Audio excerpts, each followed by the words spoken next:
ನಮಸ್ಕಾರ, ಶುಭೋದಯ. ಇವತ್ತಿನ ಪದ್ಯದಲ್ಲಿ ನಾವು ರವಿಯನ್ನು ಕೂರ್ಮಾವತಾರವಾಗಿ ಕವಿ ಚಿತ್ರಿಸಿರುವುದನ್ನು ನೋಡ್ತೇವೆ.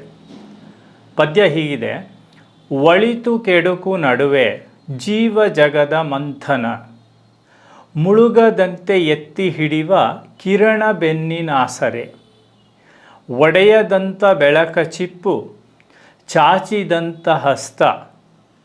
ಚಾಚಿದಂಥ ಹಸ್ತಪಾದ, ಶಿರ ಬಾಲವೆಲ್ಲ ರಶ್ಮಿ ರೂಪ, ಹಗಲು ಪೂರ್ತಿ ಹರಡುತ್ತ ನಿಶೆಗೆ ಹಿಂದೆ ಸೆಳೆಯುತ್ತ, ಚರಿಪ ಕೂರ್ಮ ರವಿಯು ಭುವಿಯ ಸಲಹಿ ಧರಿಸುವ.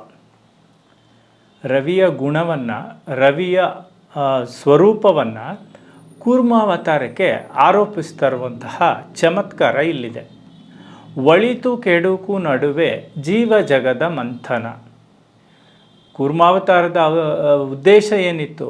ಆ ಮಂದರ ಪರ್ವತ ಮುಳುಗು ಹೋಗದಾಗೆ ಅದನ್ನು ಎತ್ತಿ ಹಿಡಿಬೇಕಾಗಿತ್ತು. ದೇವಾಸುರರು ಆ ಸಮುದ್ರ ಮಥನ ನಡೆಸೋವಾಗ ಆ ಪರ್ವತ ಪದೇ ಪದೇ ಕಡಲಿನಲ್ಲಿ ಮುಳುಗೋಗ್ತಾ ಇತ್ತು. ಆಗ ವಿಷ್ಣುವನ್ನು ಬೇಡಿಕೊಂಡಾಗ ಅವನು ಕೂರ್ಮವಾಗಿ ಬಂದು ಅದನ್ನು ಎತ್ತಿ ಹಿಡಿದ ಅನ್ನೋದು ಪುರಾಣ. ಈಗ ರವಿ ಆ ಕೆಲಸ ಮಾಡ್ತಿದ್ದಾನೆ ಅಂತ ನಾವು ಹೇಳ್ತಾ ಇದ್ದೀವಿ. ಒಳಿತು ಕೆಡುಕು ನಡುವೆ, ಈ ಜಗತ್ತಿನಲ್ಲಿ ಒಳ್ಳೆಯದು ಕೆಡುಕುಗಳ ನಡುವೆ ನಡೆಯೋ ಹೋರಾಟವೇ ಇಡೀ ಈ ಜಗತ್ತಿನ ಒಂದು ದರ್ಶನ. ಹೀಗಾಗಿ ಇಲ್ಲಿ ಇವರು ಒಳಕು ಕೆಡುಕುಗಳ ಸಂಘರ್ಷದಲ್ಲಿ ಮುಳುಗೋಗ್ದಾಗೆ ಎತ್ತಿ ಹಿಡಿಯುವ ಕಿರಣ ಬೆನ್ನಿನಾಸರೆ. ಇಲ್ಲಿ ಎತ್ತಿ ಹಿಡಿಯೋದಂದ್ರೆ ಪೋಷಿಸುವುದು ಅಂತ. ನಮ್ಮ ಎಲ್ಲ ಅಹಂಕಾರ, ಒಳ್ಳೆಯವ್ರದ್ದಿರಲಿ ಕೆಟ್ಟವ್ರದ್ದಿರಲಿ, ಮೆರಿಬೇಕಂತಂದರೆ ಅದಕ್ಕೆ ಪೋಷಕ ಶಕ್ತಿ ಬೇಕು. ಆ ಪೋಷಕ ಶಕ್ತಿಯನ್ನು ಒದಗಿಸ್ತಾ ಇರೋನು ರವಿ, ಅವನ ಬೆನ್ನಿನಾಸರೆ. ಒಡೆಯದಂಥ ಬೆಳಕ ಚಿಪ್ಪು. ನೋಡಿ, ಆಮೆಯ ಮೇಲಿನ ಚಿಪ್ಪು, ಅದರ ಕವರ್, ಶೆಲ್ ಎಷ್ಟು ಗಟ್ಟಿ ಇರುತ್ತೆ, ಅದು ಸುಲಭವಾಗಿ ಒಡೆಯಲ್ಲ. ಅದು ಆ ರೀತಿಯಲ್ಲಿ ಒಡೆಯದಂಥ ಬೆಳಕ ಚಿಪ್ಪು. ಈ ಬೆಳಕಿನ ಚಿಪ್ಪು ಏನಿದೆ ಅದನ್ನು ಒಡೆಯೋಕ್ಕಾಗಲ್ಲ. ನಾವು ಅದರೊಳಗೆ ಏನಿದೆ ಅಂತ ನೀವು ಪ್ರಿಸಮ್ ಮುಖಾಂತರ ನೋಡ್ಬೋದು, 7 ಬಣ್ಣ ಇದೆ ಅಂತ. ಆದರೆ ಬೆಳಕನ್ನೇ ಒಡೆಯೋಕ್ಕಾಗುತ್ತಾ?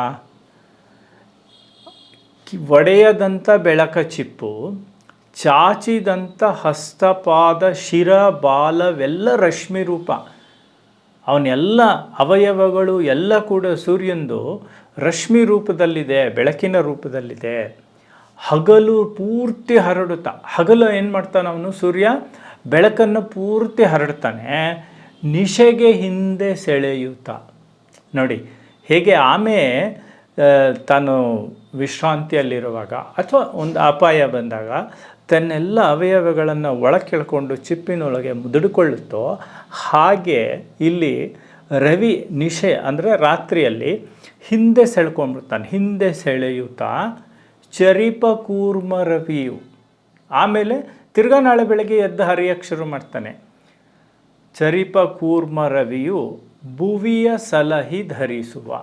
ಭೂಮಿಯನ್ನು ಹೀಗೆ ಅವನು ಸಲಹಿಸ್ತಾನೆ, ಅದನ್ನು ಧರಿಸ್ತಾನೆ ಅನ್ನೋದು ಪದ್ಯದ ಆಶಯ. ನಮಸ್ಕಾರ. ನಾಳೆ ಮತ್ತೆ ಭೇಟಿಯಾಗೋಣ.